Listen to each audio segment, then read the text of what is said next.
Hello friends, good evening. और my dear students, जैसा कि आप जानते हैं कि हमारा जो एजुकेशन चैनल है माइडस एजुकेशन, उसमें मैं रेगुलर बेसिस पे आपको नए वीडियोस लेकर आता हूं किसी न किसी टॉपिक पे। और इसी कैटेगरी को आगे बढ़ाते हुए आज मैं जो नया वीडियो लेकर आया हूं, नया क्लास जो मैं क्लास में भी पढ़ा रहा हूं और ये लाइव रिकॉर्डिंग भी है, ये भी मैं आपको बता दूं। और आज मैं सिखा रहा हूं अपने स्टूडेंट्स को कि कैसे टेंसेस की एरर को ट्रिक से सॉल्व करते हैं। और चलिए तो हम स्टार्ट करेंगे आज कैसे क्वेश्चन को सॉल्व करना है। तो पहला क्वेश्चन लेते हैं। चलिए, पहला क्वेश्चन लिखा हुआ है, Kalidas was the Shakespeare of India, no error. अब अगर मुझे इस क्वेश्चन को सॉल्व करना है तो सबसे पहले मुझे इस सेंटेंस के फॉर्मेशन को समझना पड़ेगा। यहां लिखा है कालिदास को भारत का शेक्सपियर कहा जाता था। अब कालिदास को भारत का शेक्सपियर कहा जाता था नहीं, ये यूनिवर्सल फॉर्मेट है।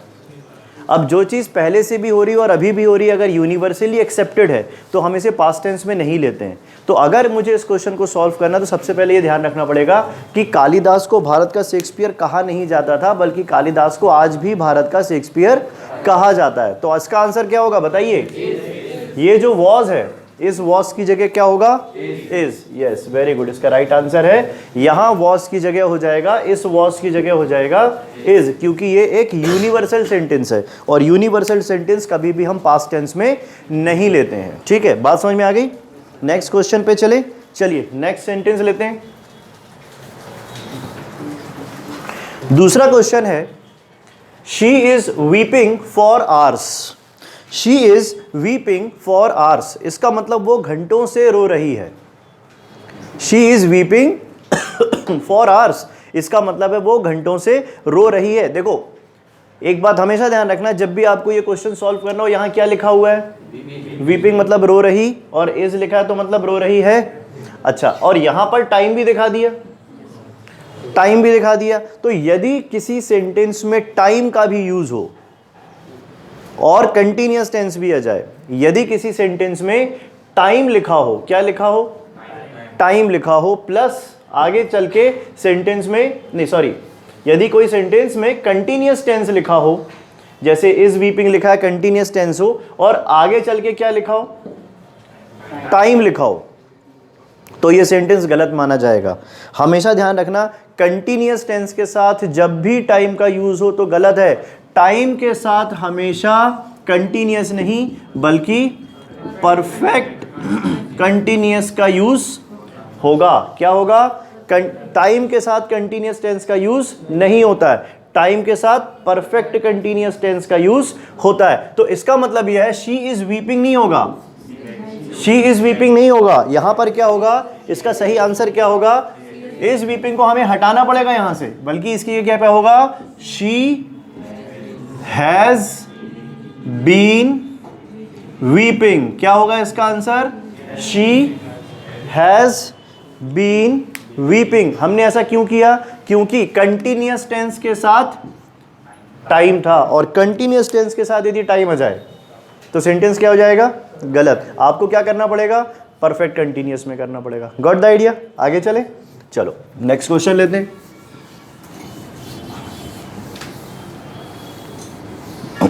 नेक्स्ट क्वेश्चन लेते हैं। यहां देखिए, क्वेश्चन लिखा हुआ है, this is the worst, this is the worst that you are doing. ये बहुत ही खराब है जो तुम कर रहे हो। वर्स्ट है, वर्स्ट यानी खराब, ये बहुत ही खराब है जो तुम कर रहे हो। अब एक बात याद रखना, this is the plus superlative degree. Worst क्या है? बैड का सुपरलेटिव डिग्री है bad, worse, worst, bad, worse, worst. तो बैड, वर्स, वर्स्ट, जब भी द प्लस सुपरलेटिव डिग्री हो तो इसके बाद कंटीन्यूअस टेंस का यूज नहीं होगा। जब भी सुपरलेटिव डिग्री हो, कंटीन्यूअस टेंस का यूज नहीं होगा। इसका आंसर होगा, this is the worst that you have done. Superlative degree के बाद अगर आपको टेंस निर्धारित करना हो कि क्या होगा, तो वो कंटीन्यूअस नहीं होगा, बल्कि क्या होगा? प्रेजेंट परफेक्ट होगा। क्या होगा? Present perfect. तो this is the worst that you have done, this is the worst that you have done, ये बहुत ही खराब है जो तुमने किया, इसका मतलब ये है। तो जब भी सेंटेंस में क्या हो, सुपरलेटिव डिग्री हो, तो प्रेजेंट परफेक्ट टेंस का यूज करें, ना कि कंटिन्यूअस टेंस का यूज करें। बात समझ में आ रही है? ओके, चलो नेक्स्ट क्वेश्चन लेते हैं, फिर आंसर लिखते हैं। Next question, Ram has been weeping for his marriage. Ram has been weeping for his marriage, जब से राम की मैरिज हुई है। मतलब अच्छा, ये सेंटेंस का ये मतलब नहीं राम अपनी शादी के लिए रो रहा है। Ram has been weeping for marriage मतलब ये नहीं है राम अपनी शादी के लिए रो रहा है। यहां पे वो कह रहा है Ram has been weeping for his marriage नहीं है, उसने कहा है जब से उसकी शादी हुई है तब से वो बेचारा रो रहा है। राम अपनी शादी के लिए, जब से शादी हुई है तब से रो रहा है। तो इसका आंसर होगा Ram has been weeping since. Since मतलब जब से, तब से का अर्थ ले रहा है यहां पे वो।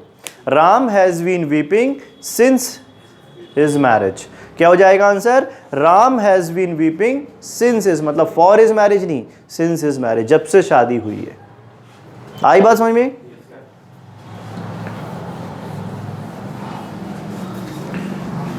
कोई डाउट्स तो नहीं है किसी के? ओके, डाउट्स हो तो आप पूछ सकते हैं, ऐसा कुछ भी नहीं है, बिल्कुल डाउट क्लियर करके चले। मैं नहीं चाहता कि आप क्वेश्चन देखो और तुक्का लगा दो, मैं चाहता हूं कि आप क्वेश्चन कॉन्फिडेंटली सॉल्व करो।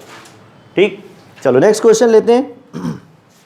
यहां लिखा है unless you will labour hard, unless you will labour hard you will fail. कहने का मतलब है जब तक कि तुम कड़ी मेहनत नहीं करोगे तुम फेल हो जाओगे।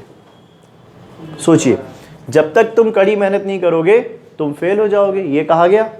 एक बात हमेशा ध्यान रखिए, जब भी हम टेंस के क्वेश्चन को सॉल्व कर रहे हैं, यहां पर एक विल लिखा हुआ है, यहां पर एक विल लिखा है। एक बात हमेशा ध्यान रखना, एक सेंटेंस में 2 बार विल का यूज नहीं किया जाता है। क्या बात समझ में आ रही है? एक सेंटेंस में 2 बार विल का यूज नहीं किया जाता है। जब भी आपको 2 विल मिले, जब भी आपको 2 विल मिले, एक विल हटा दीजिएगा।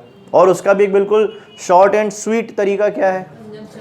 जो भी विल शैल, जैसे सपोज एक सेंटेंस में 2 बार विल आ गया, 2 बार शैल आ गया, 2 बार मे आ गया, 2 बार कैन आ गया सपोज, तो एक विल, एक शैल, एक कैन, एक मे को क्या करेंगे? हटा देंगे। और कौन सा विल शैल कैन में हटाना है? जो किसी कंजंक्शन से जुड़ा हो। किससे जुड़ा हो? जो किसी कंजंक्शन से जुड़ा हो। जो भी विल शैल कैन में किसी कंजंक्शन से जुड़ा हो उसे हटा देंगे। अब हम यहां ढूंढते हैं कि कौन सा वाला विल कंजंक्शन से जुड़ा हुआ है। Unless you will labour hard you will, ये विल यू से जुड़ा है। अगर देखा जाए तो सेंटेंस यहां से सेपरेट होता है, और ये वाला विल कंजंक्शन यहीं पे है अनलेस, तो ये वाला विल हटा देंगे। अब इसको हम ऐसे पढ़ेंगे, unless you labour hard you will fail. Unless you labour hard you will fail. जब तक आप कड़ी मेहनत नहीं करोगे आप पास नहीं हो पाओगे। बात समझ में आई? तो 2 बार विल का यूज नहीं करना है। जो भी विल किसी कंजंक्शन से जुड़ा हो उसे हटा देते हैं। आई बात समझ में? चलिए नेक्स्ट क्वेश्चन लेंगे।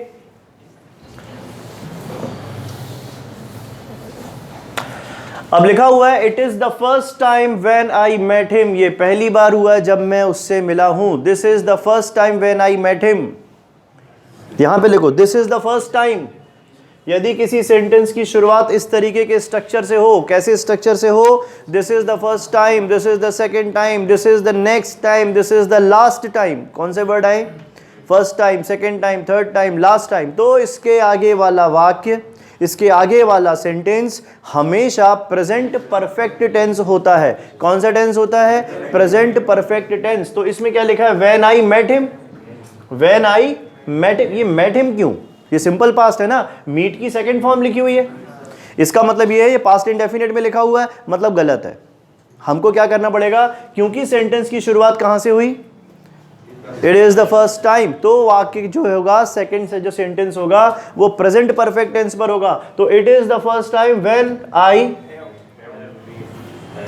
Have met him. तो सीधी सी बात है, इस मेट के पहले क्या कर दो, हैव लगा दो, सेंटेंस उधर ही आएगा।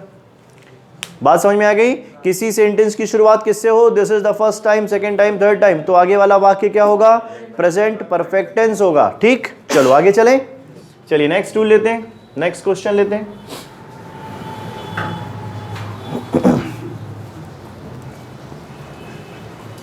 The police had come after the thief had gone away. The police had come after the thief had gone away. देखो इस क्वेश्चन को बहुत आसानी से सॉल्व कर सकते हैं, ये बहुत सिंपल तरीका है। यहां पे क्या लिखा है, हैड गॉन, यहां क्या लिखा है, हैड कम। एक और बात हमेशा ध्यान रखो, अभी थोड़ी देर पहले क्या सीखा, एक सेंटेंस में 2 बार विल नहीं आते। अब याद रखो, एक सेंटेंस में 2 बार पास्ट परफेक्ट नहीं आते। क्या होगा, एक सेंटेंस में 2 बार पास्ट परफेक्ट नहीं आते। 2 बार पास्ट परफेक्ट नहीं आते मतलब हैड गॉन, हैड कम, एक बार एक साथ लिख दिया उन्होंने। अब इस तरीके के क्वेश्चन जो है वो सीक्वेंस पे बेस्ड है। इसका एक सीक्वेंस है, इसका एक सीक्वेंस क्या है, जब भी जो घटना, जैसे 2 घटनाएं आगे पीछे हो रही हैं, तो जो घटना पहले घटती है उसे पास्ट परफेक्ट में लिखते हैं, और जो घटना बाद में घटती है उसे सिंपल पास्ट में, किस में लिखते हैं, सिंपल पास्ट में लिखते हैं। तो देखो एक्शन पहले कौन सा हुआ, the police had come after, police तो बाद में आई, द थीफ हैड गॉन मतलब पहले चोर भाग गया फिर पुलिस आई। तो जो घटना पहले होती है उसे किस में लिख देते हैं, पास्ट परफेक्ट, और जो एक्शन बाद में होता है उसे किस में लिखते हैं, पास्ट इंडेफिनिट में।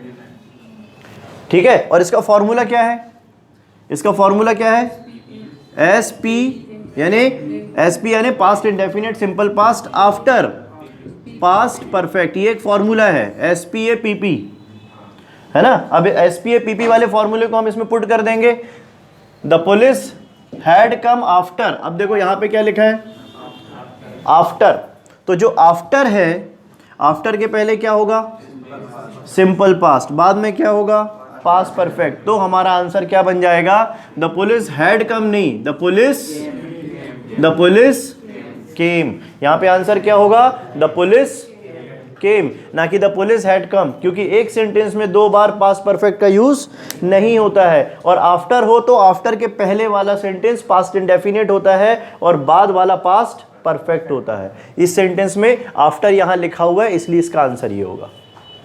आई बात समझ में? चलो नेक्स्ट लेते थे।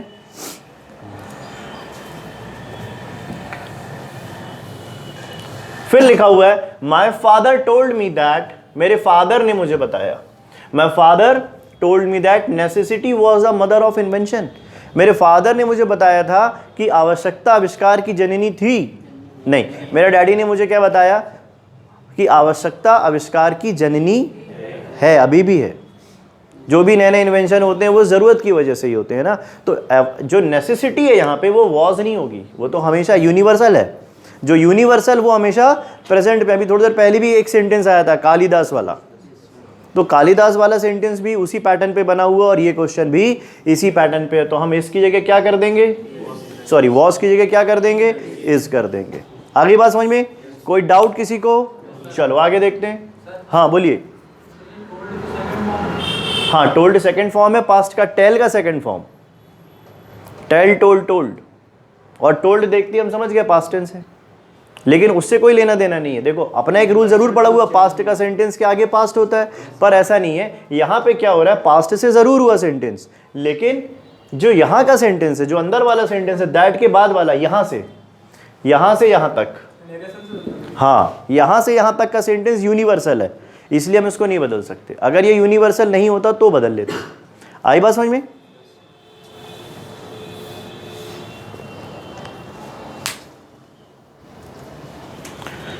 चलिए नेक्स्ट क्वेश्चन लेते हैं। Whenever she is writing a letter, she commits so many mistakes. जब भी वो लेटर लिख रही है वो बहुत सारी गलतियां करती है। जब भी वो लेटर लिख रही है, देखो जब भी एक वर्ड आया, कौन सा वर्ड आया, जब भी दिखाता है आदत को। जब भी वो आता है ऐसा करता है, जब भी वो वहां जाता है ऐसा हो जाता है, मतलब एक हैबिट है। जब भी वो चलता है गिर जाता है। जब भी वो खाना खाता है उसके हाथ से खाना गिर जाता है। जब भी मैं हिस्ट्री पढ़ता हूँ मुझे नींद आ जाती है, मतलब एक हैबिट है। अब हैबिट वाला वाक्य, जो हैबिट वाला सेंटेंस होता है वो प्रेजेंट इंडेफिनिट टेंस पे होता है। बात समझ में आ रही है? हैबिट वाला वाक्य, हैबिट वाला सेंटेंस किस में लिखा जाता है? प्रेजेंट इंडेफिनिट टेंस में। अब देखो यहाँ पे व्हेनेवर शब्द से यही पता चलता है कि सेंटेंस हैबिट वाला है, और जो हैबिट वाले सेंटेंस उसको किस में लिखो? प्रेजेंट इंडेफिनिट टेंस में लिखो। तो व्हेनेवर शी इज राइटिंग क्यों होगा? व्हेनेवर यहां पे होगा व्हेनेवर शी राइट्स। क्या होगा? Whenever she writes a letter. Whenever she writes a letter. बात समझ में आ गई? क्योंकि हैबिट है इसलिए उसको प्रेजेंट इंडेफिनिट पे लिखेंगे। अब देखिए लिखा हुआ है I had reached there before he had went out. I had reached there before he had went out. अब देखो यहां पर एक बड़ा 2-3 ऐसे सेंटेंस आपको फॉर्मेशन मिलेंगे जो आपको लगेंगे। यहां पर भी हैड V3 दिख रहा है, मतलब पास्ट परफेक्ट लिखा है। यहां पर हैड लिखा है पर वेंट लिखा है। अच्छा एक और खास बात, हैज हैव हैड के साथ वर्ब की कौन सी फॉर्म होती है? थर्ड फॉर्म होती है। वेंट कौन सी फॉर्म है? Second form. ये वैसे भी गलत हो गया, ये वैसे भी गलत हो गया। तो ये वाला पार्ट में तो एरर मिल गई, वैसे भी मिल गई। लेकिन अगर मुझे कोई ये पूछे कि इसका सही क्या होगा, इसका सही क्या होगा, तो इसका सही गॉन नहीं होगा। नहीं, गॉन नहीं हो पाएगा। क्यों? अगर गॉन कर देंगे तो यहां भी V3 और यहां भी V3, दो बार V3 हो जाएगा। 2 बार V3 नहीं चाहिए हमें, 2 बार V3 नहीं चाहिए। तो हम क्या करेंगे? Went out. देखो अब भी थोड़ी देर पहले एक फॉर्मूला पढ़ा हमने, 2 घटनाएं आगे पीछे हो, तो उसमें क्या था? हमने जो अभी फॉर्मूला पढ़ा था वो आफ्टर के लिए पढ़ा था। हमने क्या पढ़ा था अभी? आफ्टर। इस सेंटेंस में क्या लिखा है? बिफोर। फॉर्मूला वही है, फॉर्मूला वही है। जब आप आफ्टर वाला लिखते हो तो पहले SP मतलब पास्ट इंडेफिनिट सिंपल पास्ट लिखते हैं और बाद में पास्ट परफेक्ट लिखते हैं। लेकिन जब आप बिफोर लिखते हो तो यही फॉर्मूला जो है वो पलट के लिख दिया जाता है। मतलब इधर पे पास्ट परफेक्ट होगा और इधर पे सिंपल पास्ट। वही चीज है। एक ही सेंटेंस को हम 2 प्रकार से कैसे बोल सकते हैं भाई? कैसे बोल सकते हैं? जैसे मैंने कहा डॉक्टर के आने के पहले मरीज मर चुका था। मैं क्या बोल रहा हूं? डॉक्टर के आने के पहले मरीज मर चुका था। इसको मैं घुमा के भी तो कह सकता हूं, मरीज के मर जाने के बाद डॉक्टर आया। डॉक्टर के आने के पहले मरीज मर चुका था, मैं घुमा के कैसे बोलूंगा? मरीज के मर जाने के बाद मेरे स्टेशन पहुंचने के पहले ट्रेन जा चुकी थी, या ट्रेन के चले जाने के बाद मैं स्टेशन पहुंचा। मेरे फ़ोन करने के पहले उसका कॉल आ गया, या उसके कॉल करने के बाद मैंने सोचा कि मैं कॉल करूं। यही मतलब है ना इसका। तो एक ही सेंटेंस है लेकिन उसको हम घुमाकर बोल सकते हैं। तो जब भी हम पहले या बाद वाले सेंटेंस में फंसेंगे कि आफ्टर आया या बिफोर आया, कभी कभी किसी सेंटेंस में आफ्टर देखने मिलेगा, कभी कभी किसी सेंटेंस में बिफोर देखने मिलेगा। तो यदि आफ्टर देखने मिले तो फॉर्मूला होगा पास्ट इंडेफिनिट पास्ट परफेक्ट या सिंपल पास्ट पास्ट परफेक्ट, और यदि बिफोर आ गया तो पास्ट परफेक्ट और बाद में सिंपल पास्ट होगा। अब इस सेंटेंस में देखो क्या लिखा गया है? बिफोर लिखा गया है। तो बिफोर फॉर्मूला क्या है? बिफोर के पहले पास्ट परफेक्ट, तो पास्ट परफेक्ट तो लिखा हुआ, ये तो सही लिखा है। बाद में क्या होगा? पास्ट सिंपल या पास्ट सिंपल या पास्ट इंडेफिनिट। तो पास्ट इंडेफिनिट मतलब यहां हैड नहीं आएगा, यहां हैड नहीं आएगा। बिफोर ही वेंट आउट, हमको यहां से हैड हटाना पड़ेगा। हम यहां थर्ड फॉर्म नहीं लगा सकते थे, थर्ड फॉर्म लगाएंगे तो गलत हो जाएगा। आई बात समझ में? चलो नेक्स्ट क्वेश्चन लेते हैं।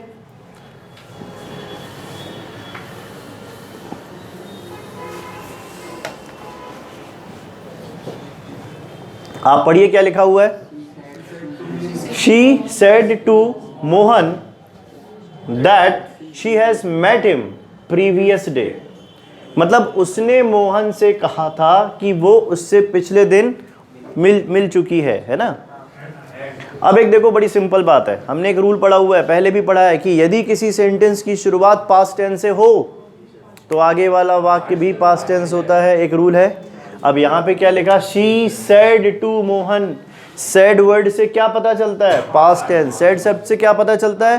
पास्ट। और यहाँ पे क्या लिखा है? हैज। तो हैज कौन सा टेंस है? प्रेजेंट। उसको क्या करेंगे? पास्ट। हैज को आप क्या करो, चेंज करके, सिंपल सी बात है, पास्ट से शुरू हो तो पास्ट ही चलेगा।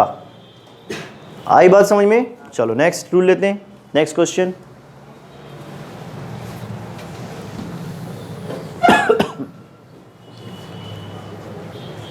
पढ़ लिया होगा आप लोगों ने। I have been reading in this book, I have been reading, इसको इन हटा देते हैं, I have been reading this book since the last week. नहीं, फॉर नहीं आएगा, सही है। मैं पिछले हफ्ते से ही इस किताब को पढ़ रहा हूं। I have been reading this book since, बस यहां पे यह है कि दा की हमें जरूरत नहीं है क्योंकि ऑर्डिनल नंबर है, और अगर हमारा टाइम क्लियर नहीं हो तो हमको दा लगाने की जरूरत नहीं पड़ती। अगर हम यहाँ पे टाइम डिफाइन करते हैं तब बोलेंगे since the last day of Monday, तो हमें दा लगाना नहीं चाहिए। इतनी ही एरर हो सकती है इसमें आर्टिकल की, बाकी टेंस की एरर इसमें नहीं है। ठीक है, इसमें और एक बात, खास बात और समझ लीजिए, इसमें अच्छी बात आई है कि यहाँ पे क्या लिखा है, द लास्ट वीक ना। द लास्ट वीक अगर किसी सेंटेंस में आता है, क्या आता है, द लास्ट वीक, तो ये भी पता चलता है कि सेंटेंस प्रेजेंट से ही अभी चल रहा है, आगे रुका नहीं है। अगर द लास्ट वीक आता है तो क्या होता है, पता चलता है कि सेंटेंस प्रेजेंट से कंटिन्यूटी बना के चल रहा है, तो इसको हेड मत करिएगा, ये सेंटेंस अपने आप में सही लिखा हुआ है। आई बात समझ में? ये सेंटेंस अपने आप में बिल्कुल सही है। चलो आगे देखेंगे, पढ़ लीजिए सेंटेंस।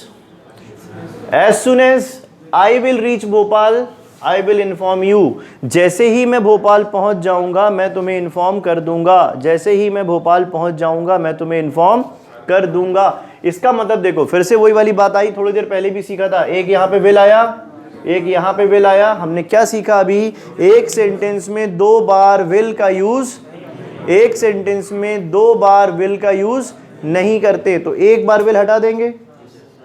कौन सा विल हटाएंगे, अभी बताया था, बताइए कौन सा विल हटाएंगे।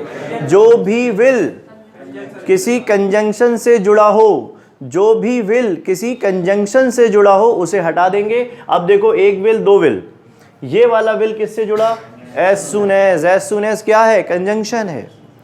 What is as soon as, it is conjunction. So ये वाला विल हट जाएगा। कोई डाउट, आगे चले? ओके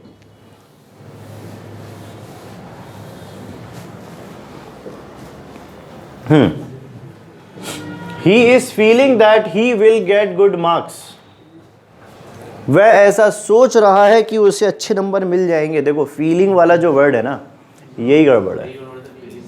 He is feeling नहीं होता, I feel होता है, he feels होता है। वो ऐसा सोचता है कि उसे अच्छे नंबर मिलेंगे। तो फीलिंग वर्ड को ing में यूज, मतलब कंटिन्यूअस टेंस के साथ यूज मत करिए। इसका सही आंसर होगा he feels। इसका आंसर क्या होगा, ही, कि ध्यान रखिएगा, इज फीलिंग। कुछ ऐसे शब्द होते हैं जो कंटिन्यूअस टेंस में यूज नहीं होते हैं, ठीक है, उसमें से एक वर्ड क्या है, फीलिंग। इसी प्रकार कुछ वर्ड होते हैं जैसे hearing, I am hearing you, मैं तुम्हें सुन रहा हूं, गलत है, I hear you. I am seeing you, गलत है, आई सी यू, है ना, बहुत सारे वर्ड हैं। तो क्या करेंगे, हम यहां से भी फीलिंग वर्ड को हटा देंगे, and I, he feels that. Answer क्या हो जाएगा, ही फील्स दैट। आंसर क्या होगा, ही फील्स दैट, क्योंकि फीलिंग का यूज हम कंटिन्यूअस टेंस में नहीं करते हैं, present continuous. Next, I am not finishing my work yet. I am not finishing my work yet. अब ये बहुत सिंपल, इससे ज्यादा इजी क्वेश्चन तो शायद ही आपको मिले कभी। एक रूल मैंने आपको लिखाया था, क्या लिखाया था, यदि किसी सेंटेंस के लास्ट में YET येट शब्द लिखा हो, यदि किसी सेंटेंस के लास्ट में येट वर्ड लिखा हो, तो येट के ठीक पहले वाला सेंटेंस, येट के फिर से एक बार मैं रिपीट कर दूं, यदि किसी सेंटेंस के बिल्कुल लास्ट में येट वर्ड लिखा हो, तो येट के ठीक पहले वाला सेंटेंस प्रेजेंट परफेक्ट टेंस का नेगेटिव होता है। क्या रूल है, प्रेजेंट परफेक्ट टेंस का, प्रेजेंट परफेक्ट टेंस का, प्रेजेंट परफेक्ट टेंस का। एक बार और, यदि किसी सेंटेंस के अंत में लास्ट में येट शब्द का यूज हो, तो उसके ठीक पहले वाला सेंटेंस क्या होता है, प्रेजेंट परफेक्ट टेंस का, प्रेजेंट परफेक्ट टेंस का। भूलिएगा मत, इसको हमेशा याद रखिएगा। क्या रूल है, प्रेजेंट परफेक्ट टेंस का नेगेटिव होता है। अब यहां लिखा है I am not finishing, I am not finishing नहीं, आई हैव नॉट फिनिशिंग नहीं, आई have not finished, I have not finished my work. इसका आंसर ये होगा क्योंकि लास्ट में क्या लिखा हुआ है, येट, इसलिए इसका आंसर क्या होगा, I have not finished. Got the idea? बन जाएगा। आगे चलें। Okay,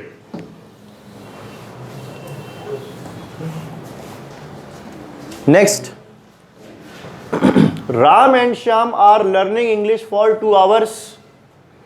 Ram and Shyam are learning English for 2 hours, मतलब राम और श्याम 2 घंटे से इंग्लिश पढ़ रहे हैं। बात समझ में आ रही है? यहां क्या लिखा है, 2 hours, समय दिखा दिया, और यहां क्या हो रहा है, आर लर्निंग, मतलब कंटिन्यूअस टेंस के साथ, कंटिन्यूअस टेंस के साथ क्या हो रहा है, टाइम आ रहा है। कंटिन्यूअस टेंस के साथ यदि टाइम आ जाए तो वो गलत होगा। कंटिन्यूअस टेंस के साथ यदि टाइम आ जाए तो वो गलत होगा। तो क्या होगा, राम एंड श्याम, 2 लोग हैं, राम एंड श्याम, तो सेंटेंस सब्जेक्ट प्लूरल हो गया, तो हैज बीन नहीं, क्या हो जाएगा, हैव बीन। क्या हो जाएगा, have been present perfect continuous, have been learning, क्या होगा, हैव बीन लर्निंग। ये इसका आंसर होगा, Ram and Shyam have been learning. इसका आंसर क्या होगा, have been learning. Next, he has not completed his work last night.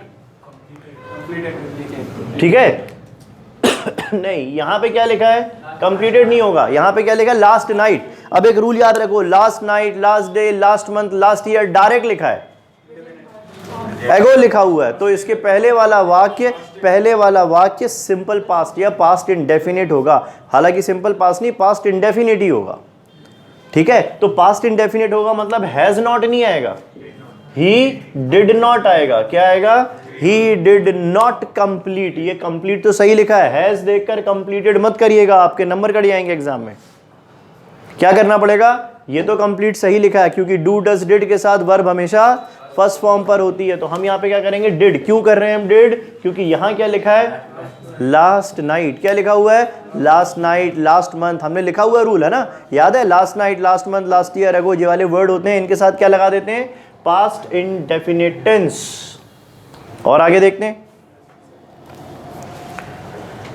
I have come to know that your father has died last night. मुझे पता चला है कि तुम्हारे फादर की डेथ हो गई है पिछली रात। अब देखो, इसमें I have come to know, उसको अभी पता चला that your father has died. यहां पे क्या लिखा है, लास्ट नाइट, अभी बात आई। ठीक है, तो एक तरीका तो यह है कि यहां पे हैज हटा दो और डाइड वर्ब की ऑलरेडी सेकंड फॉर्म है, तो सेंटेंस सही हो जाएगा, your father died last night. I have come to know, मुझे अभी पता चला कि कल ऐसा ऐसा हुआ। तो हम क्या करेंगे, देखो सिंपल है, अभी ज्यादा रूल पे ना जाते हुए एक सिंपल सी बात, ट्रिकी याद कर लो। यहां लास्ट नाइट लिखा हुआ है, तो सेंटेंस क्या हो जाएगा, प्रेजेंट परफेक्ट से तो हट ही जाएगा, क्योंकि पास्ट इंडेफिनिट हो जाएगा। तो हम क्या करेंगे, यहाँ पे पास्ट इंडेफिनिट कर देंगे और सिर्फ डाइड रहने देंगे, हैज हटा देंगे, हमें V2 सेंटेंस मिल जाएगा। कौन सा वर्ब मिल जाएगा, वर्ब की सेकंड फॉर्म। बात समझ में आ रही है?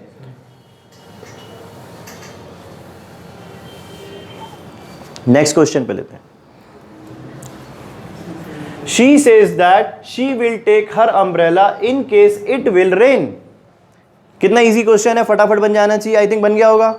क्या रूल दिख रहा है, यहां पे एक विल दिख रहा है, यहां पे एक विल दिख रहा है। एक सेंटेंस में 2 बार विल का यूज, एक सेंटेंस में 2 बार विल का यूज, एक सेंटेंस में 2 बार विल का यूज। जल्दी बोलो क्या, और कौन सा विल हटाना है, वेरी गुड, कौन सा विल हटाना है, कंजंक्शन। कंजंक्शन कहाँ लिखा है, यहाँ पे ये लिखा है, इन केस। ये भी तो है ना, 2 सेंटेंस को जोड़ने वाला, यदि अगर। भाई यदि अगर, अभी एज सून एज आया था थोड़ी देर पहले, ये भी तो वही है। तो हम क्या करेंगे, विल हटा देंगे। इन केस इट रेन, अब यहां पे रेन नहीं होगा लेकिन रेन्स हो जाएगा, क्योंकि इट के साथ वर्ब हमेशा सिंगुलर होती है। तो रेन की जगह क्या हो जाएगा, रेन्स हो जाएगा। बात समझ में आ रही है? चलो नेक्स्ट क्वेश्चन लेते हैं।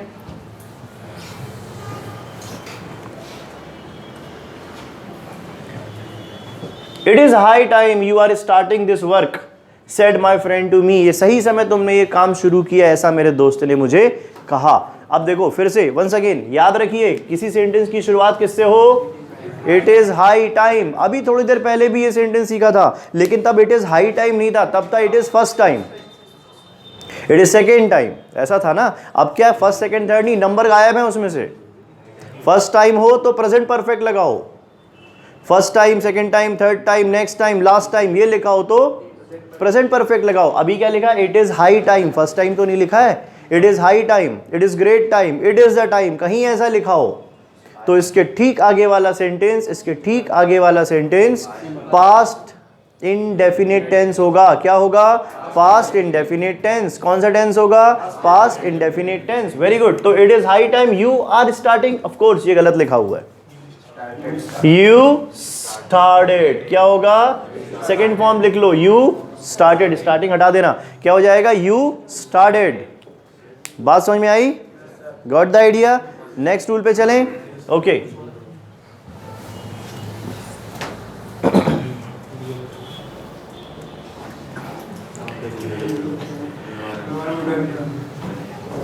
क्वेश्चन देख लीजिए। If you would have informed me, I would have immediately taken some action against him. अगर तुमने मुझे पहले बता दिया होता तो डेफिनेटली मैंने उसके खिलाफ कोई एक्शन ले लिया होता। अब देखो, जब भी ये सेंटेंस आया और सेंटेंस की शुरुआत किससे हो रही है? सेंटेंस की शुरुआत किससे हुई? सेंटेंस की शुरुआत किससे हुई? कंडीशनल सेंटेंस आ जाएगा। अब क्या होगा? Conditional sentence. और जब भी कंडीशनल सेंटेंस पढ़े तो बहुत, अपन ने 4 कंडीशनल सेंटेंस पढ़े हैं, उसमें ध्यान रखना यहां पे क्या लिखा हुआ है, यहां क्या लिखा है? Would have. एक वुड हैव दिख गया, एक और वुड हैव दिख रहा है, एक और वुड हैव दिख रहा है। फिर से एक रूल याद रखिए, एक सेंटेंस में 2 बार वुड हैव का यूज नहीं होगा। क्या है? एक सेंटेंस में 2 बार वुड हैव का यूज नहीं होगा, एक बार होगा, एक बार हटा दो। और एक सिंपल सी ट्रिक याद रख लो, इफ के साथ वुड हैव का यूज नहीं करना, क्योंकि ये एक कंडीशनल सेंटेंस है। कौन सा नंबर का कंडीशनल सेंटेंस है? सेकंड नंबर पे हमने लिखा है अनरियल कंडीशनल सेंटेंस। उसका फॉर्मूला मैंने आपको बताया था। क्या फॉर्मूला था? If plus subject plus had plus verb की third form plus object comma subject would have, should have, could have, might have plus verb की थर्ड फॉर्म प्लस ऑब्जेक्ट। अब एक ही बार वुड हैव था और एक बार इफ के साथ हैड था। याद है ना फॉर्मूला? याद है रूल? हाँ, तो बस इफ के साथ यहाँ पे जो वुड हैव लिखा है ना, इसे हटा देंगे क्योंकि इसकी जरूरत नहीं है, और यहाँ पे क्या कर देंगे? If you had. एक बार हैड आएगा, एक बार वुड हैव आएगा, 2 बार वुड हैव भी नहीं आएंगे। Got the idea? कोई डाउट किसी को? आगे बताऊं? चलो नेक्स्ट रूल लेते हैं।